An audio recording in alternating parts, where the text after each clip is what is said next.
if you talk about like retirement planning, for instance, like people think like they need a number. Some people think they need a number for retirement, or they need to see the numbers, right? But really, what their goal is not a number. Their goal is their lifestyle or their feeling. Like they want to have a lifestyle that they want, but they want to feel carefree when they're living that lifestyle. That's what the goal is. The goal is not the amount of money that they have. It's being able to have the lifestyle that they want and being and feeling like they don't have to worry about money when they get there.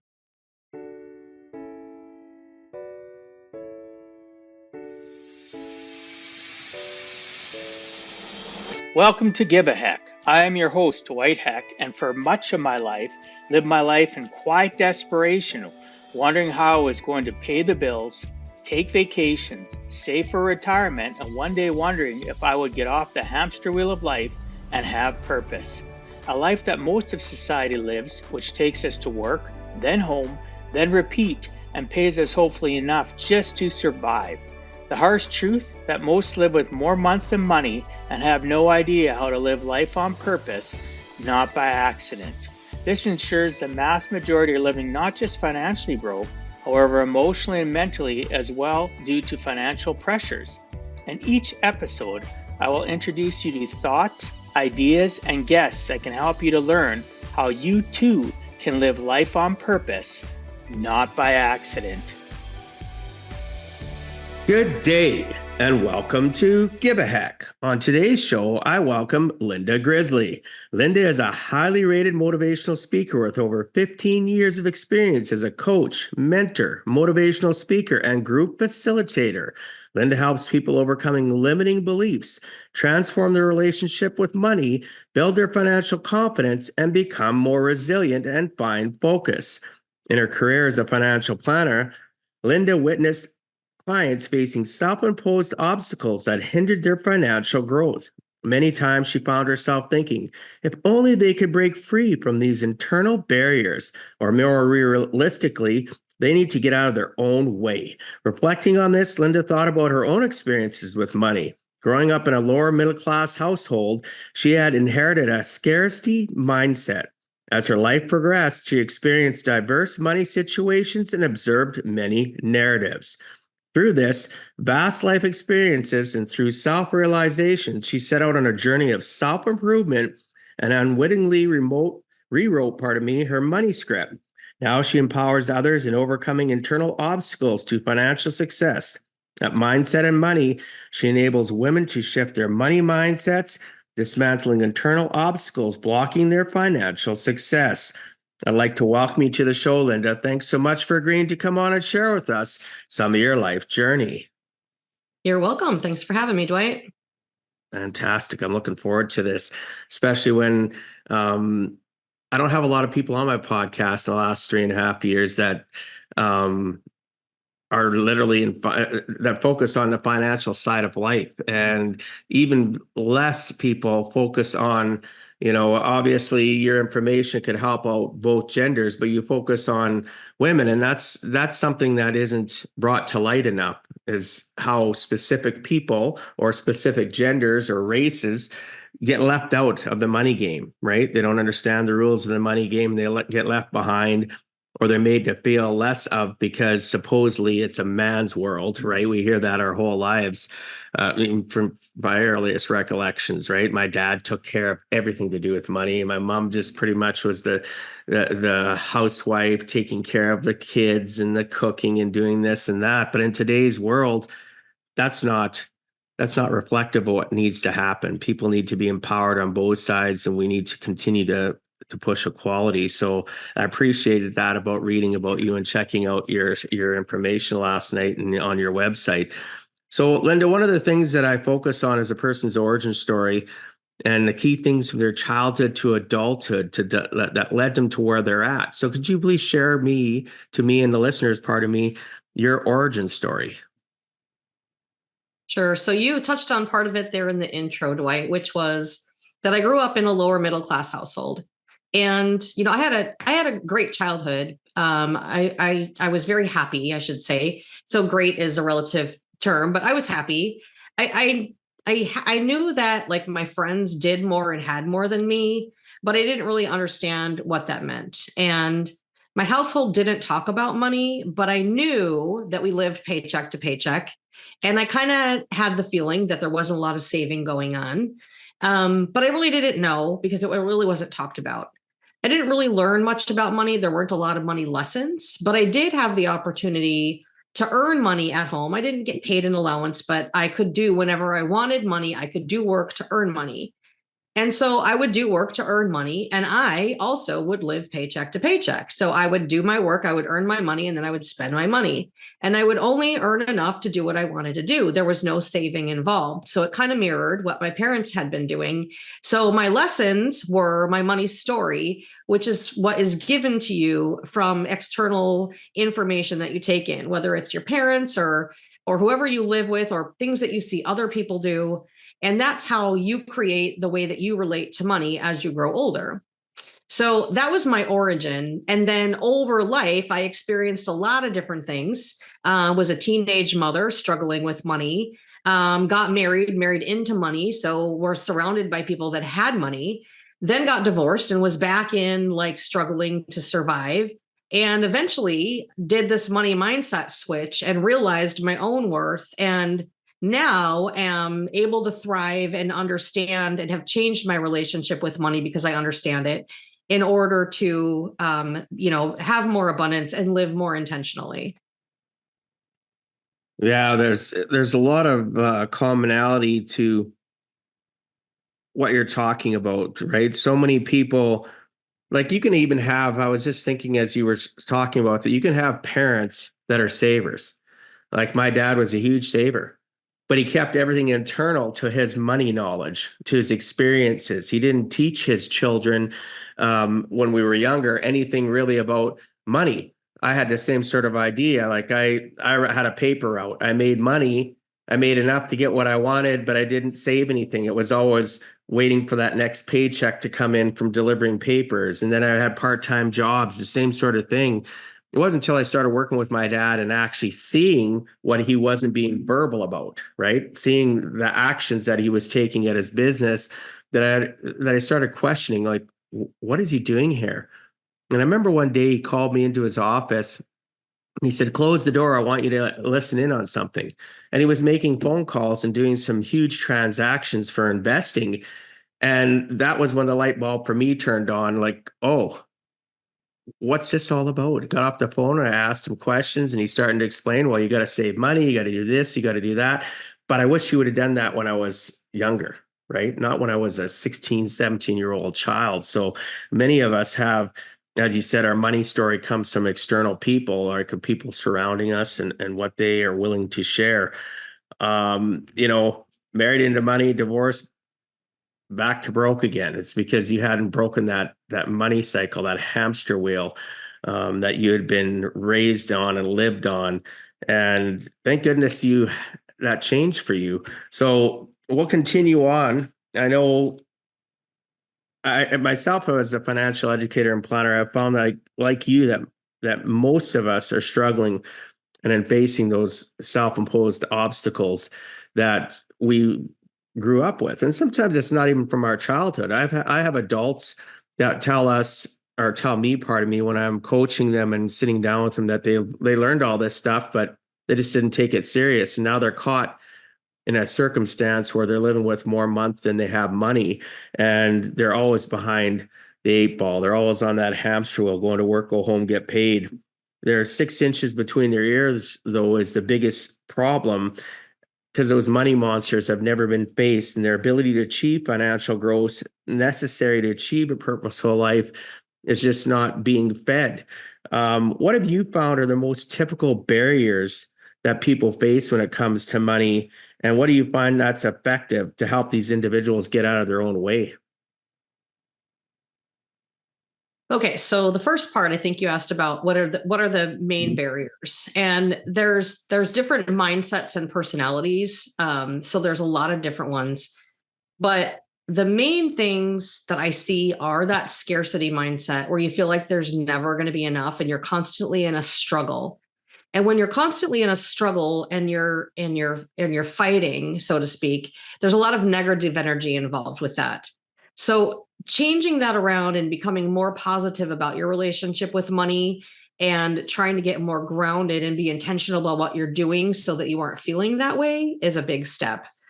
Um, and a lot of it, like when I have a course that I take people through in my mentorship coaching program, and it has assessments that are created by psychologists. And so there's a lot of internal work that needs to be done, introspection, to find out, what your internal beliefs are, where they came from, what your stories are, and also like what your habits are that you can change. And uncovering those things internally is the biggest part of being able to move forward in changing that money mindset and being more positive about your relationship with money. So basically, though, you have to be willing to want to be educated, to be vulnerable, to be able to lay it out on the table. This is where I am currently. This is what I was like in the past, and in order to get unstuck. Absolutely. Yes. And that's where I was when I started my journey. I was at a pivotal moment in my life where I had gotten divorced. I wasn't able to afford the lifestyle I was living. I was in a job that I loved the job, but the environment was toxic. And I knew that something drastic needed to happen. And that's what I did, something drastic. I I quit my job. I cashed in a retirement fund to go back to school, took out a home equity loan. And I was like, I know something drastic needs to change. Now, I don't recommend doing any of that now that I know, now that I'm in the financial world, I don't recommend that. But at the time, it was like I knew I needed change. And I went on a growth journey. And I started first with that external growth, getting a degree, getting certificates, like building my resume. But during that time is when I discovered the internal journey. And that is what really makes the change, because you can keep taking classes and stacking your resume and having all kinds of certifications. But if you don't change what's in your head, it's not really going to change what your life is. And that makes sense too. And I find, though, that specific things that we change with inside of our head are fine. People go from one, as you say, stacking degrees or stacking courses, to reading books, listening to podcasts, and they'll be able to, blurt out stuff or talk to you, have a conversation. I'll have a conversation with people and they seem really intelligent. And the next thing is what catches them when I ask them, well, what have you done about it? What are you currently doing? What actions are you taking? And so many people forget that part. Without action, you're never going to get anywhere. You have to be able to, you know, take that fall, take that skin knee, put on the Band-Aid, get back up, start over again, take those risks. Have you found yourself, though, that there's a specific type of personality or a type of an individual that is more adept to changing than somebody else, or do you believe that everybody has that opportunity that can get out of their comfort zone and change their financial circumstances? Everybody has that opportunity and can do that. However, you're right. There are personalities that are more like I've always lived off of my own tenacity. I've always been like driven and going on to the next thing. And so when that opportunity happened and I experienced something that opened up my mind to that internal growth, it was like a whole new world for me. And I just embraced it and moved on, constantly taking action. Now, there are, like you said, people don't necessarily take action. Books were my mentors. I did not have a person that was mentoring me or coaching me. And I read the books, but I took the pieces of the books and I implemented them. So when you take a class, when you read a book, you can learn a whole bunch of things, and you can't really implement everything all at once. It's way too much. You got to take piece by piece. So you take the little pieces, the key moments that you feel like you really resonate with, and then you move forward with those. And maybe revisit the course or the book or whatever later to gain more insights from it. But you do have to take action. And having a coach or a mentor can help people that aren't so great at the implementation part. So how does a person, that's a good point you bring up, because I was going to ask that about mentorship and coaching. And in today's world, we have so many so-called self-proclaimed gurus, they call them, right? The people that know it all. Do you have any pointers for people for them to find good mentors or things that they should look for before they hire that coach, that mentor? Because I hear it time and time again, people spending thousands of dollars. I myself, in my early stages of getting into finance, had some terrible mentors, and nobody had taught me or necessarily said, hey, this is what you need to look for. So do you have any pointers for people on how they should find that person or persons? Well, there's always their certifications, right? But that doesn't necessarily mean anything, right? Because even I say even the best doctor in the world, someone graduated, or not the best, but even out of all the doctors in the world, someone graduated last in their class, right? So not everybody is going to be as good as that certification. But to me, the biggest thing is finding somebody that you really have rapport with, that you feel like understands you, that you feel like you're being heard, right? Because if you're not feeling like they understand you and you're being heard, then you're not going to get the help that you need or the direction that you need in that coach or mentor. So that's the biggest part to me. And I think that there was another part to your question, but I'm trying to remember what it was. Excuse me. I just basically was saying, like, what can a person look for to find that proper mentor and coach? Because there's so many facades out there. Even if somebody has a good rapport, I've talked to people that are really good. They're really good people persons, but if you open up the doors, they really haven't accomplished anything.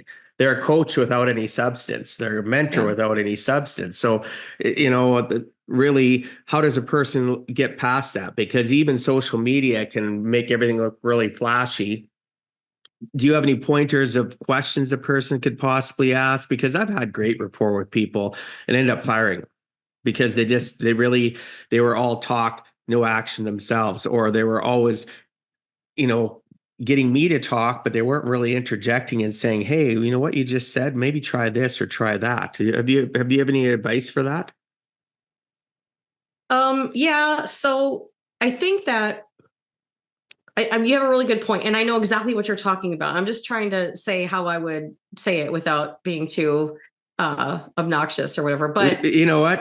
Dish it as you want. That's the podcast called Give a Heck. It's not called fluff and So go ahead. Don't worry about it. People but aren't going you're to be absolutely offended. right. There's a lot of people out there that just put themselves out there as a coach or a consultant. And sometimes I've seen people put themselves out there as a consultant because they couldn't find a job. So they're just like, all right, well, I'll just do consulting. But really, they're just, I don't know. I am not a psychologist, and I am not my specialty is really in financial planning, right? And I am a coach. I'm a John Maxwell certified coach, a leadership coach. So I do have the coaching experience. But my course that I built under money mindset is really about it's about helping people understand their journey. And I use someone else's tools for the assessments, like based on psychometrics, like 40 years of psychological research. There's 7 different assessments that we do. So it's not all just me. So I would say find someone who has some backing in their program also, that's not just selling you like their stuff that they copied off the internet somewhere. Yeah. Or nowadays using all the different forms of AI, right? Yeah. Which I tell people AI it stands for artificial intelligence. It doesn't mean that it's intelligent. It's literally scraping the internet for information that's within inside. Like if you use Google or if you use Chat GBT, which is driven and owned by Microsoft now, you can get, depending on how you ask the question. I challenged somebody the other day. They created something with Chat GBT, and I said, okay, put it in this way. Well, I'm just using different words to ask the same thing. Put it in this way. Got a completely different, some of the substance they got was the same, but completely different, and how it had structured it, the end result. I said, so really at the end of the day, is it intelligent? If it was intelligent, it would give you the same answer no matter how you asked it. Would it be able to understand, well, this person dishes up things this way, this person dishes up things this way. So, but this is the same answer. So Interesting. it was amazing, right? And they didn't like the fact that I challenged them on it, but that's okay because I'm not against artificial intelligence, but it's not artificial intelligence yet. All it is it literally searches a huge database of information. That's why there's different levels of chat GBT, for an example. And people use it to write articles. They use it now. You can use it to write websites and create pictures. My friend does it all the time. He uses it to create memes, but he tells people, this is what I told, like he posted one yesterday. This is what I told ChatGPT. Create this picture, this size, with this type of person in it, creating this kind of background. And he says it generates it in like a minute. Yeah. And Works. So people can hide behind that is what I'm saying. And it scares me, definitely. to be honest with you. I've seen for sale on Etsy coaching courses. Oh, here's a mind overcoming limiting obstacles course on Etsy that you can buy. And the person who's selling it probably just went to ChatGPT and said, write me a course on overcoming limiting beliefs, or something like that. And then they just copied it down and then they're selling it on Etsy. So it is. And people buy it. People buy it. Yeah. Well, it's like I had somebody that was telling me you need to sell a course, just make it $99. Do it based on the workshop series that you created, you've been using for 21 years. I said, no, why not? That's how you're going to get people in. I said, no. I said, because that's not who I am. Well, you'll get it. I said, so I sell it for $99. To some people, that's like, wow, I'm getting a deal. Other people that, will look at it and go, well, $99. What values am I getting for $99? Like it all depends on a person's mindset. There's 6 inches between their ears. So I have a real challenge with, and I utilize AI for certain things in regards to my podcast, because I used to have somebody write my show notes, for an example. So for your episode, I'll run it through an AI generator that's designed specifically for podcasts. It gives me show notes, but I have to go in and edit it, because if I was just to copy and paste that, anybody that knows me would be looking at this going, this isn't him, right? So the average person first introducing to me, part of me through my podcast, would understand it, would get it, but it wouldn't be me. I use it to collapse timeframes to create me a template. And then I still spend 45 minutes to an hour generating and going through and creating what I want. What's the unique me? Because to do it from scratch used to take me, it was just too long. And the person that I hired, they don't do it any longer, right? So I can see the power of what AI can do for us. But is that really AI? It's taking our conversation, it's pulling things out, it creates a timeline, it creates a structure, it gives me some options. But is that really AI? I don't think so, because artificial intelligence would be me saying something about Linda and it literally writing me, I could write a novel about you just based on our conversation, right? Because it doesn't need any input, external input. I'm giving all the input to this computer program and it gives me an end result. But anyway, I digress. I just found it interesting that so many people are using AI, and I didn't realize people were doing that with Etsy. That just blows me away. Unbelievable. So those listening or watching to this episode, just be very mindful and careful. The reason I brought this up and want it to be front and center in your mindset is your desperation can set in. You're so stuck at where you're at in life and your money mindset is not there. You're living from paycheck to paycheck. You're not sure how you're going to pay your bills and you're desperate.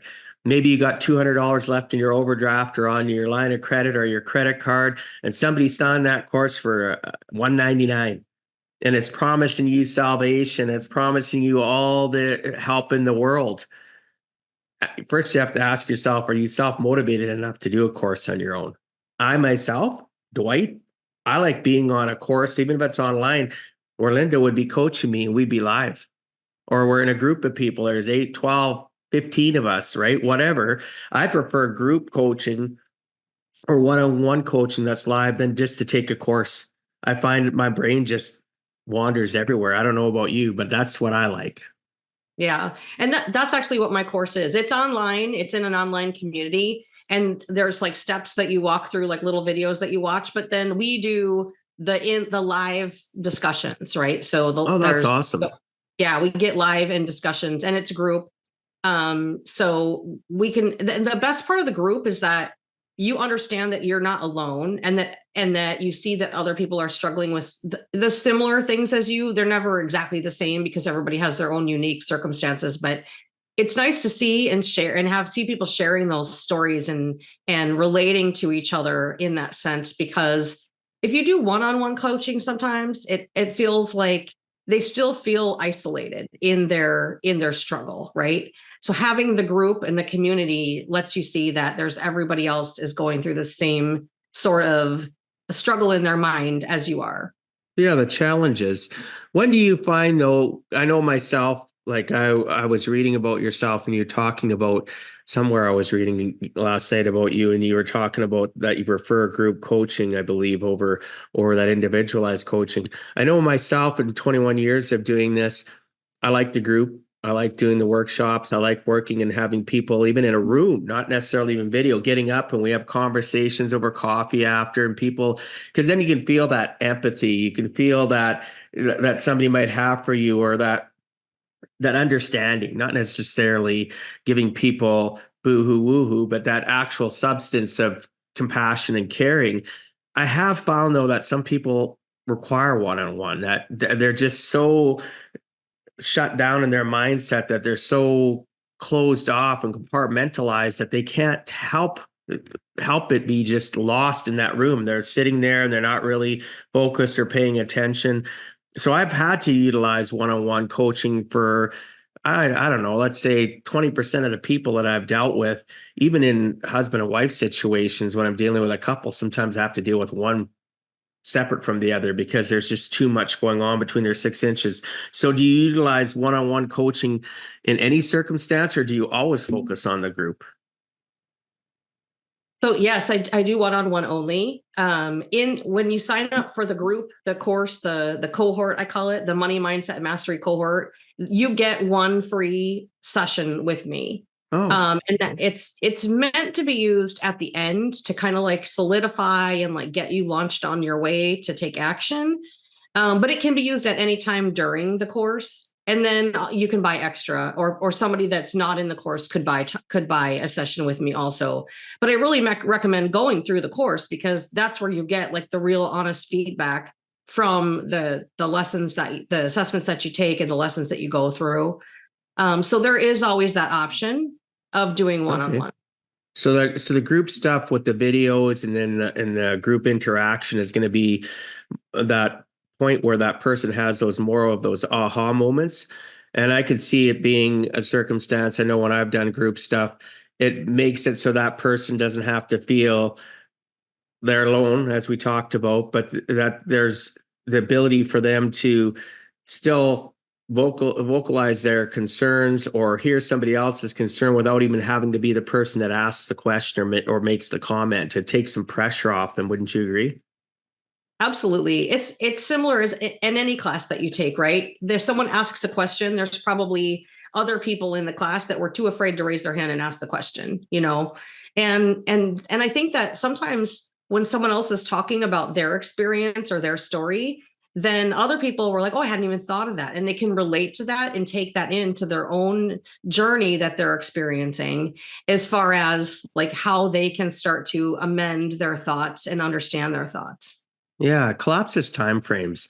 So as we're talking about this, I think about what I've done in the last 21 years in this industry, and what you say, like, it's like that kid in school raising their hand up and the other kid going, "Oh, thank goodness somebody's asking that." It takes a lot of pressure off of people. So those listening or watching, don't ever think that there isn't value in group teachings and group coaching.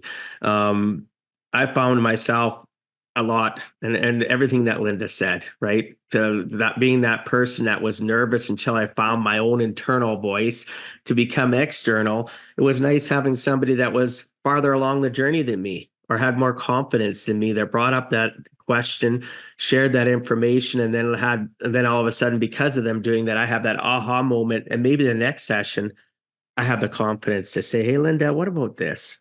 Right? So thank you Yeah. for sharing that. I appreciate it.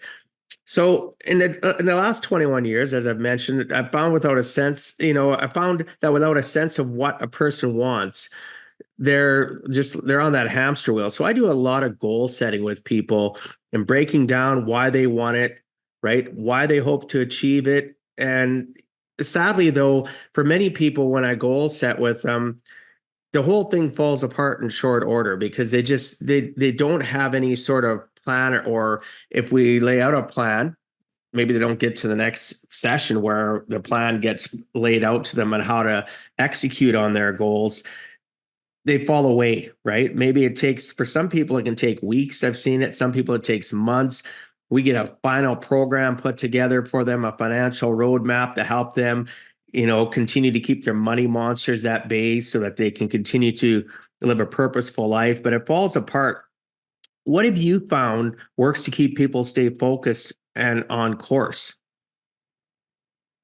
I think setting smaller, well, not I think, I know that it has worked to set smaller goals along the way, because sometimes those ultimate goals are too big and overwhelming, to think of like that you're actually going to get there. So smaller pieces along the way, and then celebrate those achievements, right? So make sure that you're celebrating and recognizing that these are achievements along the way.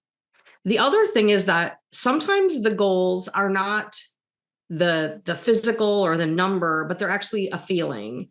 So if you talk about like retirement planning, for instance, like people think like they need a number. Some people think they need a number for retirement, or they need to see the numbers, right?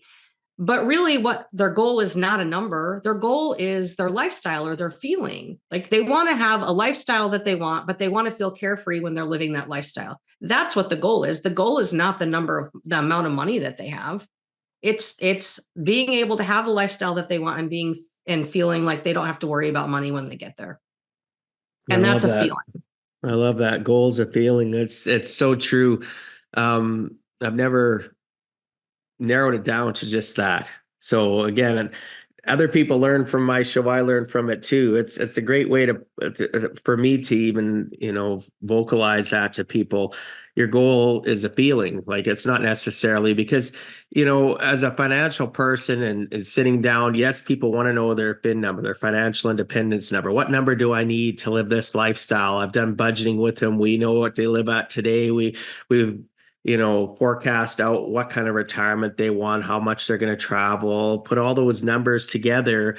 And at the end of the day, really, you're right. It's the feeling they want of comfort, of not living anxiety, or, that what I tell people, the worst thing is when you go to hit your golden years, living that life of quiet desperation because you dreamt of being able to do all these things and now you can't.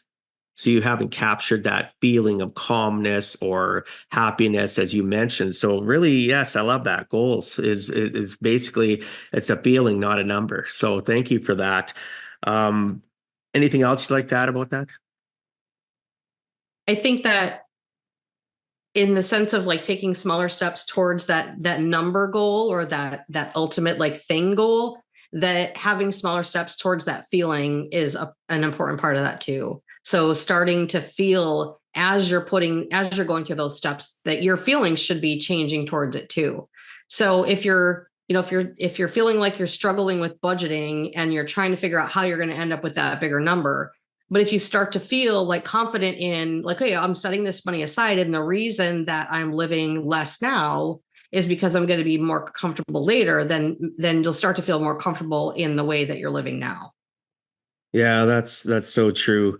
One of the things too you mentioned, you brought up again, is celebrate. So many people I sit down with, and it's not just even about money, it's just life itself. They're goal setters, they'll go and they'll achieve something and they're on to the next thing and they never celebrate. But when you break it down, like you mentioned, have those smaller goals. And when you reach those smaller goals, if it's regarding budgeting, let's say you finally are using budgeting for the first time, you're in debt, you learn how to do debt roll up situations in order to get out of debt. Celebrate. I tell my clients, okay, you have 8 debts, let's say, for an example.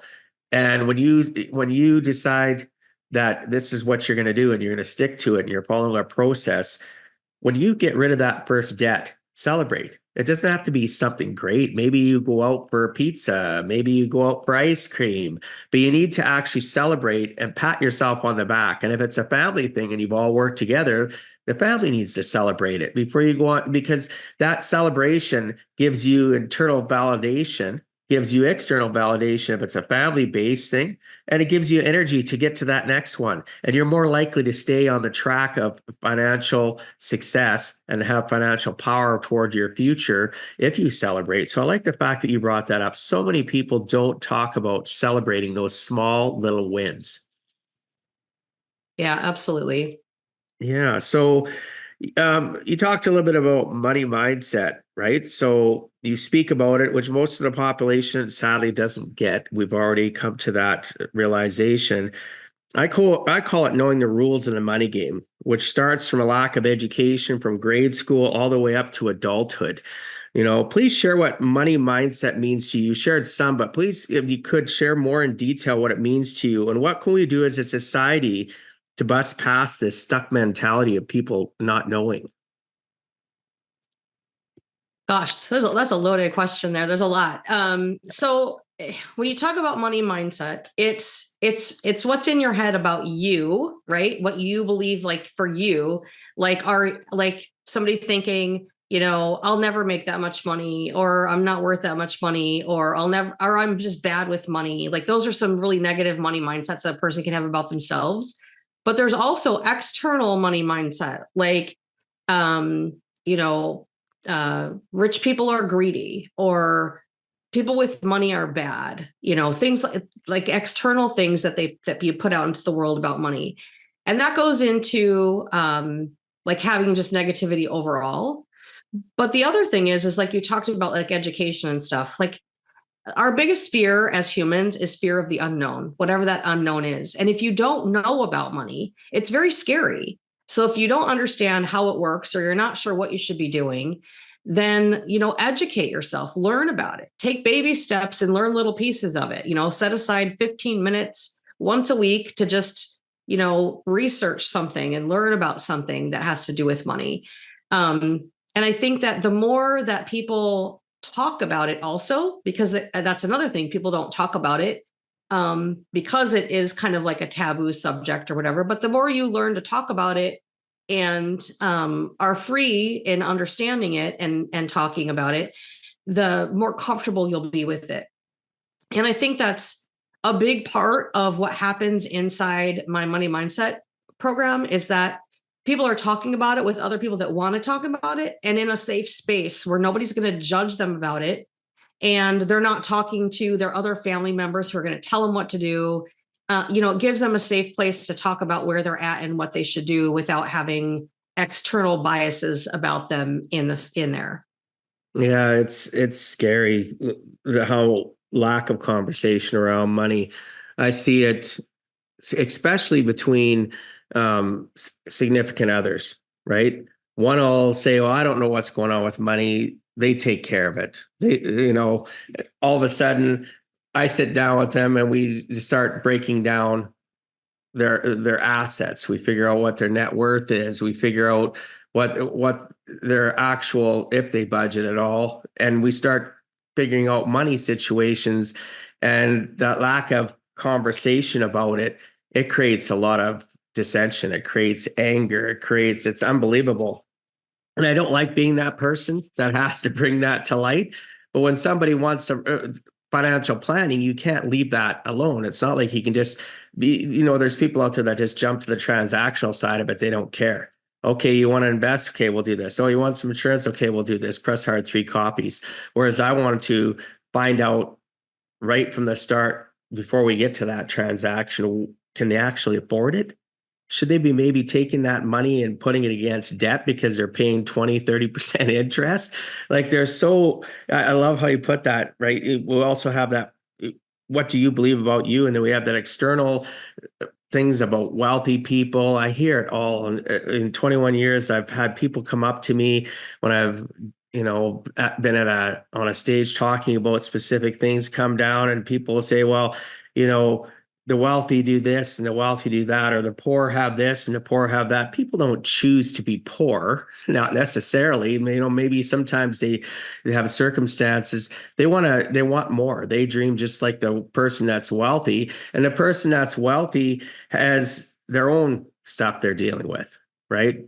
They're just sometimes they're under. Everybody has, yeah, Yes, everybody has money stress. Doesn't matter yes, how much you have or how little you have. Everybody has money stress.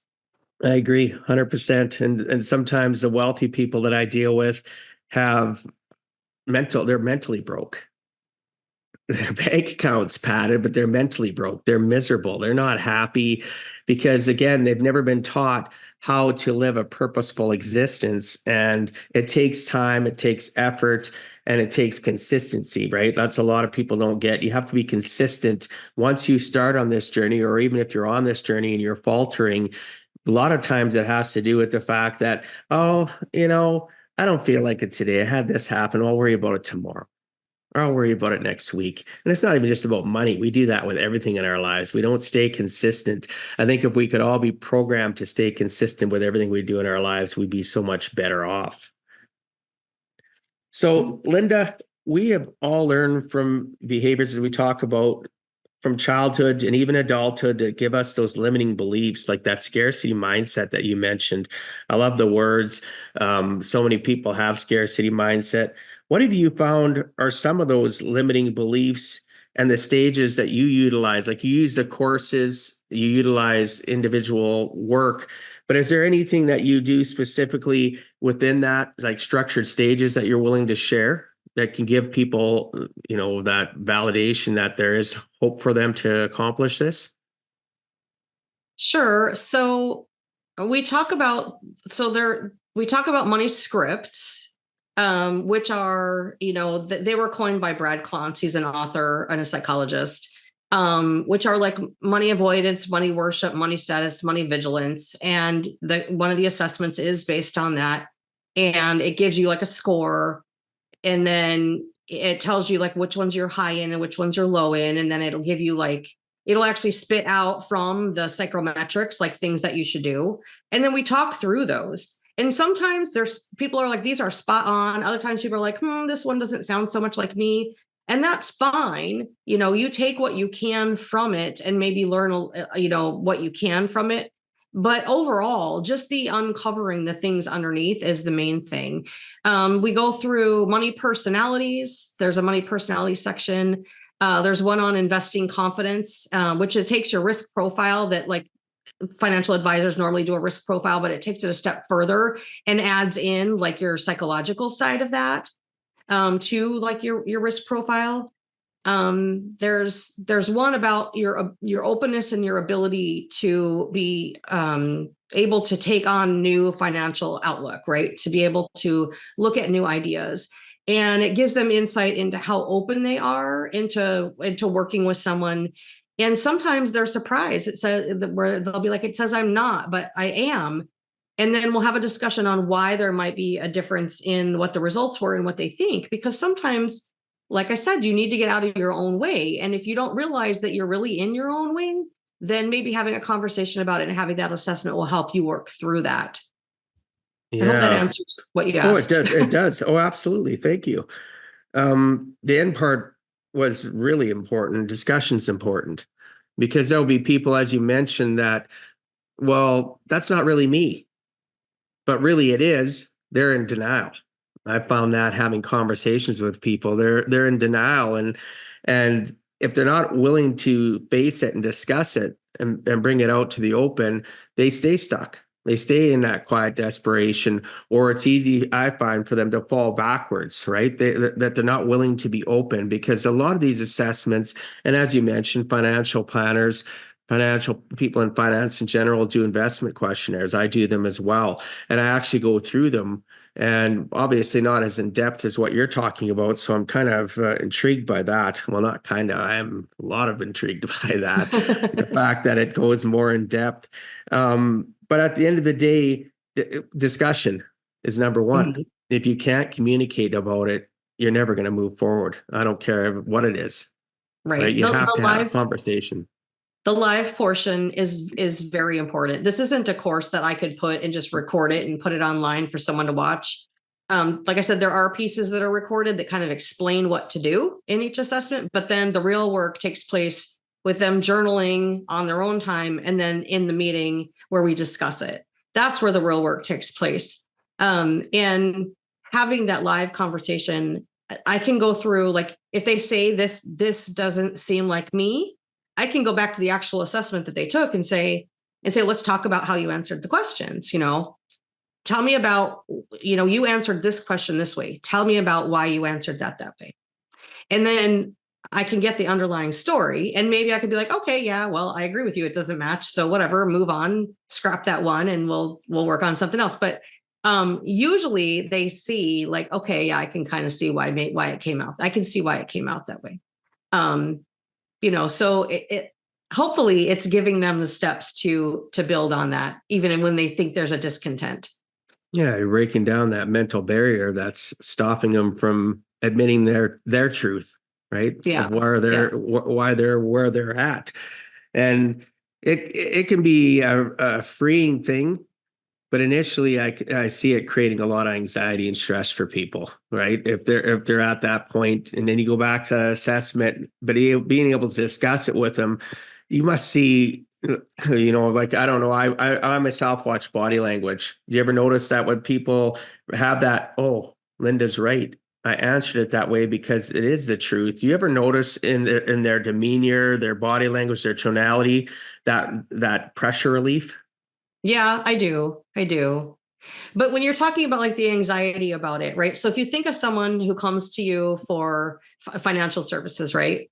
And they come to you and they can be like, I have no idea. And they have anxiety because they don't know anything about their finances. And maybe they're worried that they're not going to be in a good place. Like, can I retire, or can I buy this house? And they're worried that you're going to say, no, you can't afford it. Right. And so they have all this anxiety and stress over it. And then they come to you. And even if you tell them, no, you can't buy this house, or you can't retire, but these are the things that you need to do, there's a sense of relief because now they know. There's not fear of the unknown anymore. And now they know. And you can give them steps. And so now they know what they need to do to work toward that goal and accomplish that. It's kind of the same thing with the money mindset. It's just different because it's such an internal thing. Yeah, the process that you're talking about, though, is there's commonalities with what I've been doing, and there's actual things that are different. I talk a lot to people about, when they have that realization, we talk about needs and wants. So many people don't understand about money. They don't understand what a need or a want is. The fact that, you know, once they understand their money, I especially find this interesting when I budget with people. And I've budgeted with people that are, tradespeople to people that are doctors, right? And we sit and everybody's got the same thing. They'll just go out and spend money. They don't know what they have. We start budgeting with them and they realize, wow, I made $1 and I spent $1.50. Right. And they've been doing that consistently. And then the realization, oh, well, that's why I'm in debt. That's why I'm always in my line of credit and overdraft. And I've had doctors the same way because they're living a lifestyle that's not based on covering, saving for their future and then their needs. It's all based on, most of it's based on wants, and they forget about all those other little nuances because they haven't had that external teaching saying, hey, you got to rein this in. If you actually want a future, you need to live a purposeful. So for me, it's all about the word purposeful, right? Yeah. You have to live purposeful, and it takes effort. It takes time. And anybody listening or watching, I don't care how bad your circumstance is, you are worthy of help. If you just have to be willing. You have to be willing to admit that you need that help, that you want that external guidance, and you can get there. I don't know what your time frame is going to be because everybody's different. I used to think to myself, oh, this person, when I first started, I look, oh, this person, it'll only it'll take this many sessions. Oh my gosh. Sometimes it can be quadruple that because again, like we talked about, that money mindset, they're stuck. It takes them a while. So I like the fact that yours delves into a lot more. And then you have that reference point back. Obviously I have notes, I write down things and I can go back, but yours sounds really structured, which being a finance person, I'm kind of a structured person. That sounds really neat. Again, I'm intrigued. So, Linda, do you find that men or women make different choices in regards to money? And is one more coachable than the other? Yes, they make different choices for a variety of reasons. A lot of it's the stories in their head, right? So women don't necessarily know their own worth as much as men do. And I hate to stereotype, but there's a reality to that, right? It's the way we're raised, it's the way we grow up. And then they also tend to have a higher risk tolerance, men do. Women want things safer, but that's, again, that's in general. There are people that are the opposite. And then what was the second part of your question? Basically, is one more coachable than the other? Is one able to learn better than the other? And it No. does, maybe it is, we don't want to be stereotyping somebody, but I ask these questions because I have my own experiences, right? And I wanted to see what your thoughts and take were on it. My answer is no. I don't think that's gender specific. I think that's individual specific. And you have to have someone who's really willing and ready. So willing and ready to open up their mind and make change and go through a transformation. And I find that for people that once you do that and you start in a transformation, then as time goes on, like you become more and more open and more like things just like exponentially grow inside of you, right? So I feel like there's like at the beginning, like you're breaking through a really big barrier to get in. But if it's someone who's had coaching before, they're a lot easier to coach, right? Oh, Because they've absolutely. already experienced that and they already know that it's going to help them and they're already used to going inside of their own head.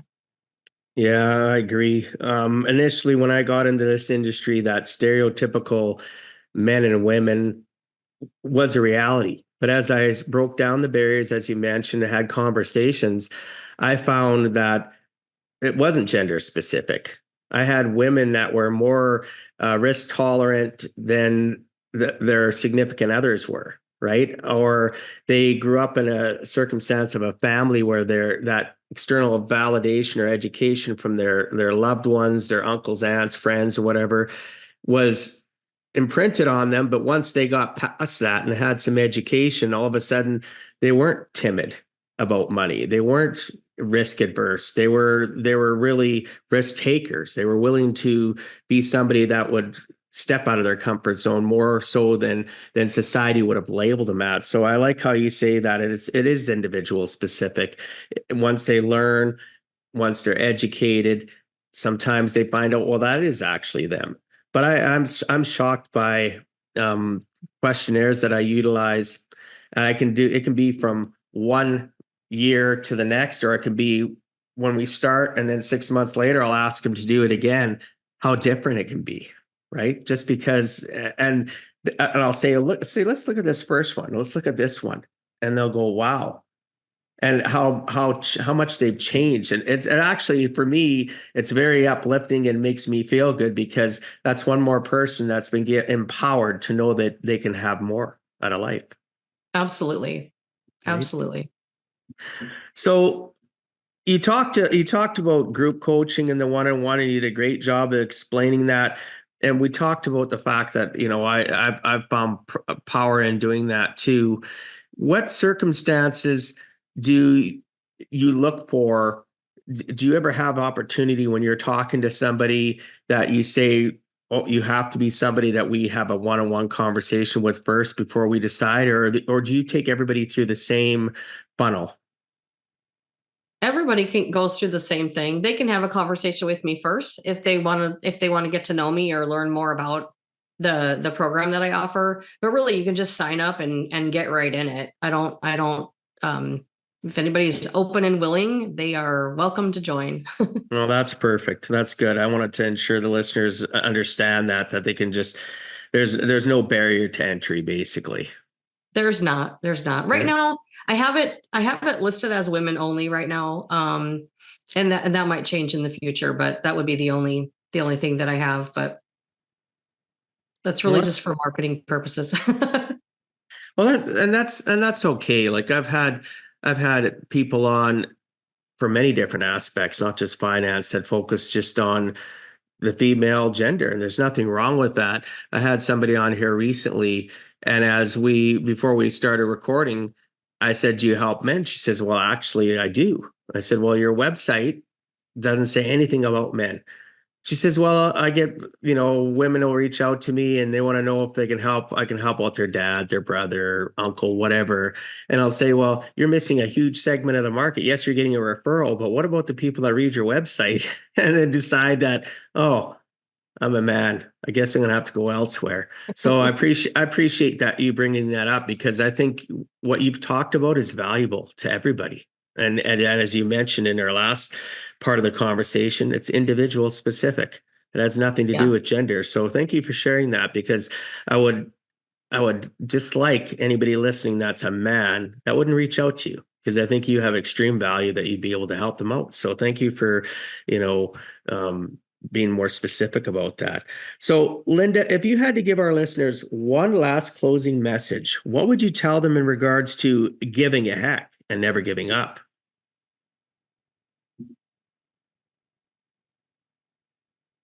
Everybody has the potential to be more. And one of my goals in life is to empower and inspire as many people as possible to live to their full potential. So give a heck and don't give up.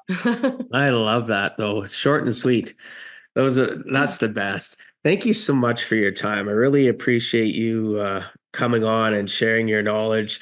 And I hope people check you out. So the next thing I'd like to ask you is, how do people reach you?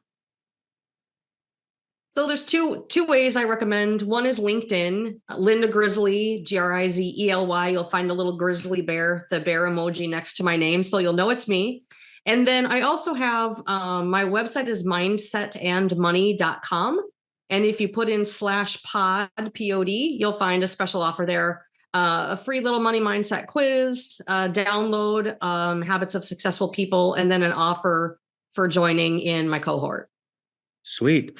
For those new to the show, go to giveaheck.com, click on the podcast link at the top. You'll see a picture of Linda. You'll see the show notes below her, and I'll ensure that what she just mentioned is in the show notes along with her social media links, so that you can go to a one-stop shop and make sure that you don't miss this opportunity to connect up with somebody that's going to empower you, right? Take you to that next stage of your life. And if you have any questions for myself, obviously my information will be within those show notes as well, so you can connect up with me and check out. But again, thank you so much for your time. Any last words before I wrap up the show? No, thank you so much for having me, Dwight. It's been fun. Yeah, it's been great. I appreciate your take and your insight, and you've given me a bunch of aha moments. So thank you for that. So thanks so much for being on Give a Heck, Linda. I appreciate your time and sharing some of your experiences so that others too can learn. It is never too late to give a heck.